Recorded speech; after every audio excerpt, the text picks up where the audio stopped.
President Trump says a massive fleet of U.S. ships is heading toward Iran as the country continues its deadly crackdown on protests.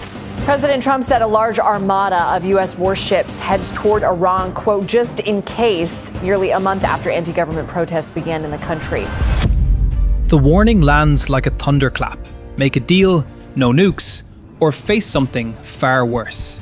In Washington's halls of power and in Tehran's shadowed situation rooms, the clock suddenly seems louder. A US carrier armada is steaming toward the Middle East. Jets are warming on decks, fuel and munitions are moving, and the world's oil lanes are holding their breath. Iran vows to answer like never before. It's a familiar refrain, but the stakes feel different now, heavier, like the air before a summer storm. This is the story of a confrontation built over decades and sharpened in the span of days.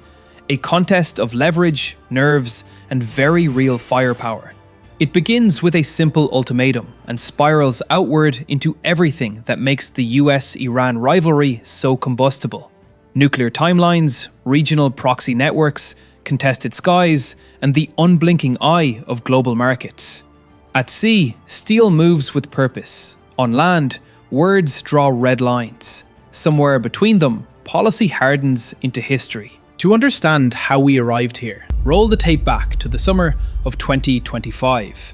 In the small hours before dawn, American B-2s and sea-launched cruise missiles punched at Iran's nuclear complex, under a code name that sounded like a warning and a promise: Operation Midnight Hammer. The targets were the crown jewels of Iran's enrichment effort: Fordow, Natanz, and Isfahan. Sites Tehran had sunk into mountains and ringed with defences, in the belief that depth equals safety. US planners wagered that mass, precision, and shock could rewrite that equation. In subsequent public analyses, independent experts traced bomb strings, ventilation hits, and collapse signatures, debating how far those blast waves travelled and how long the program had been set back. What most agreed on was this: Iran paid a price, and the message was unmistakable. That operation didn't end the story so much as it changed the chapter heading.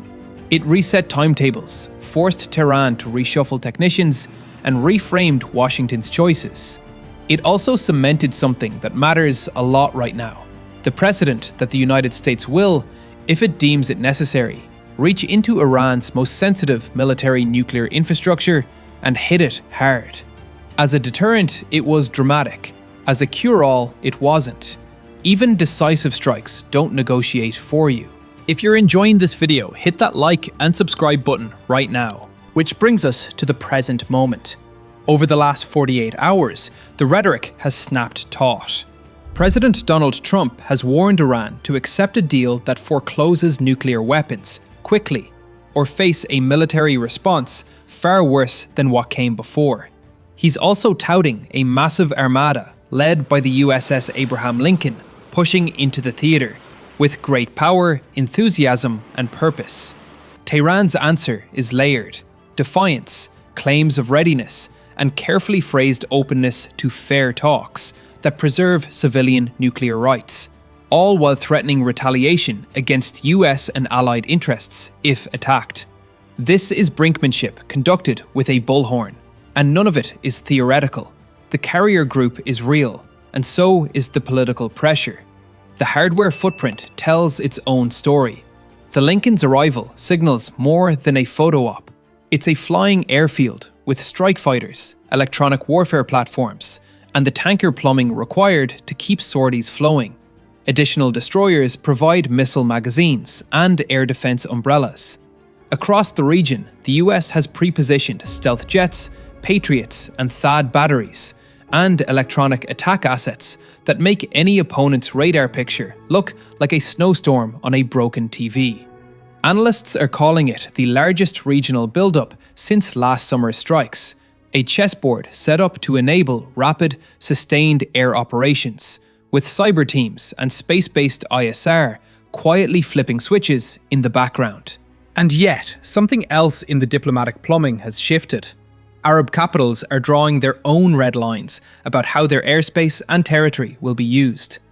Saudi Arabia has publicly said it will not allow its land or skies to be a launchpad for military action against Iran. The United Arab Emirates has made the same pledge, down to its territorial waters.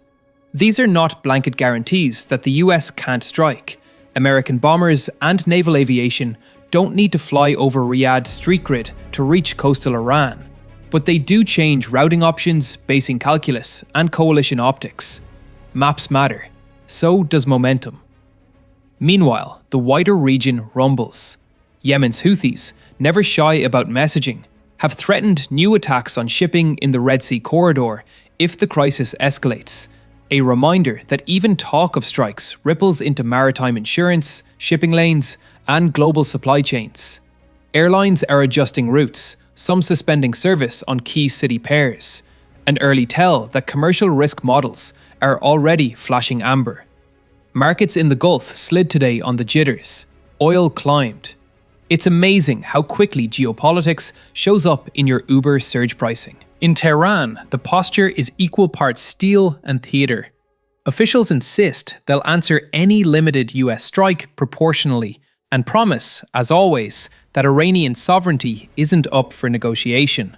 But there are also signs of diplomatic footwork. Iran's foreign minister decamping to Ankara for talks under Turkish mediation, a bid to slow the train and carve out an off-ramp that preserves face and core interests.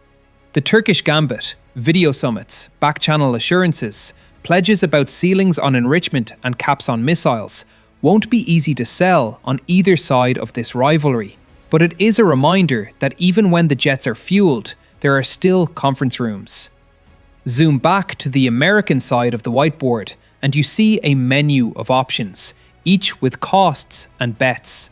First is the reprise, targeted airstrikes against nuclear and missile infrastructure, leadership nodes of the Revolutionary Guard, and command and control facilities, designed to reduce capability, raise the price of repression, and re-establish deterrence. This is the cleanest to execute, the hardest for Tehran to ignore, and the most likely to trigger retaliatory fire at US bases or allies. Second is maritime pressure, a tighter noose on oil exports enforced by naval presence and interdiction. It's long-haul pressure, less kinetic up front, but it risks escalation in the Strait of Hormuz and near certainty of proxy harassment. Third are covert and cyber measures, the silent cousins that erode options without generating viral videos. And then there is the least likely, loudest option, decapitation raids aimed at senior figures. They're the stuff of cable news graphics. They're also the hardest to pull off without a significant ground footprint, and the most likely to backfire if the regime closes ranks. None of those choices exists in a vacuum. Every US action will be measured against the memory of Midnight Hammer, what it achieved and what it didn't. American officials and outside analysts framed that 2025 strike as a decisive tactical success that imposed severe damage, degraded enrichment capacity, and bought time. Detractors countered that even deep strikes are a pause button, not a stop sign. The truth likely sits in the tension between the satellite photos and the classified intercepts. Iran's program absorbed a blow, but a nation that built redundancy into its nuclear infrastructure learned from it. So, what does escalation actually look like in the near term? An armada tightens its formation. The air tasking order grows a few lines each day. Tankers practice refueling tracks in the dark. The Israeli Air Force coordinates quietly, because if Iranian missiles arc toward Israel, Jerusalem will answer and answer hard. Iran's proxies flex because that's what they're built for. Gulf investors read tea leaves, airlines weigh detours, families in Bahrain and Qatar watch base perimeters with a little more attention. And somewhere in Tehran, planners update those old lessons. Vent shafts are vulnerabilities. Generators need backups. Redundancy isn't a luxury, it's survival.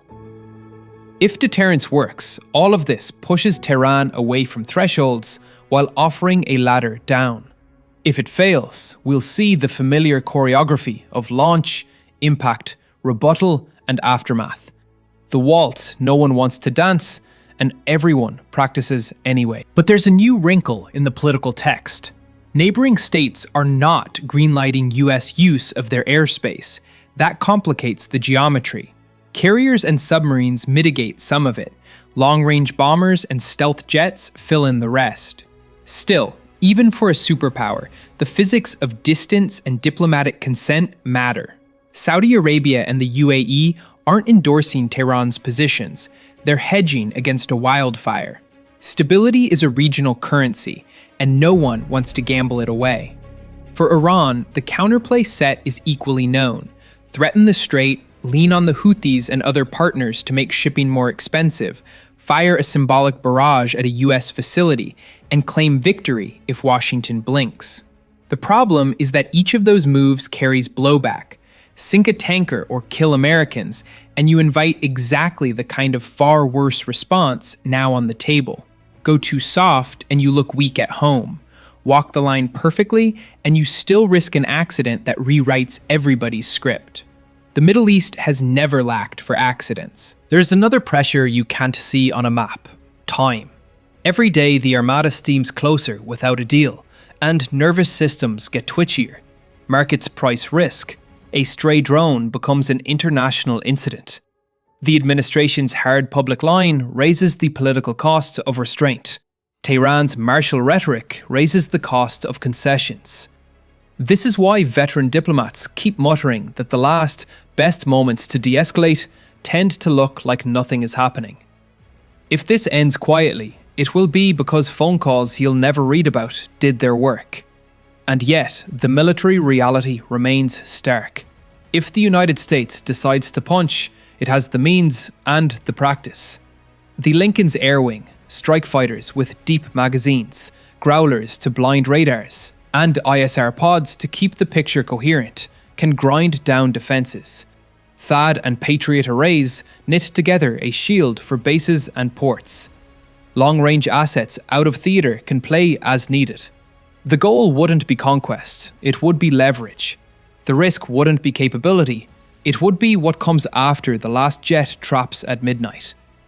War doesn't care about your theory of change, it only cares that you planned past the first good day. So where does that leave us tonight?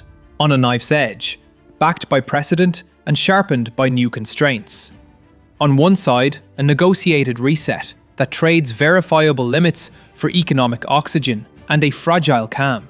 On the other hand, a sequence of strikes whose logic is brutally simple, and whose consequences are anything but. In between, a lot of people are hoping cooler heads prevail, and a lot of pilots are reviewing target folders in case they don't. Before we close, the latest verified developments matter. The USS Abraham Lincoln has entered the region. The administration has publicly warned Tehran to accept a deal or face harsher strikes. Saudi Arabia and the UAE have stated their airspace and territory won't be used for attacks on Iran. Houthis are signaling renewed Red Sea harassment, and major airlines and Gulf markets are already reacting. Each of those is a real brick in the wall being built right now, and the pattern they form points to a simple truth. Even without a shot fired, power projection shapes behavior of governments, markets, and ordinary travelers, long before the first plume of smoke curls into the sky. If there's a final note to strike, it's this. Last summer's Midnight Hammer showed that depth doesn't equal invulnerability. This winter's Armada shows that distance doesn't equal safety. Negotiations or strikes both try to turn that knowledge into leverage. The question isn't whether the tools work, we've seen that they do. The question is whether the people wielding them can get what they want without breaking what they need. Sometimes the most decisive show of force is knowing when not to use it. And sometimes the only way to stop a nuclear clock is to remind everyone you still own the alarm. For now, the ships keep moving, the statements keep coming, and the world watches to see which ladder, escalation or exit, leaders choose to climb. If this ends in a deal, it will look anticlimactic by design. If it ends in fire, it will be because somebody decided that bargaining chips are worth more burned than banked. We've seen both movies before. Let's hope this time the credits roll on the quieter one.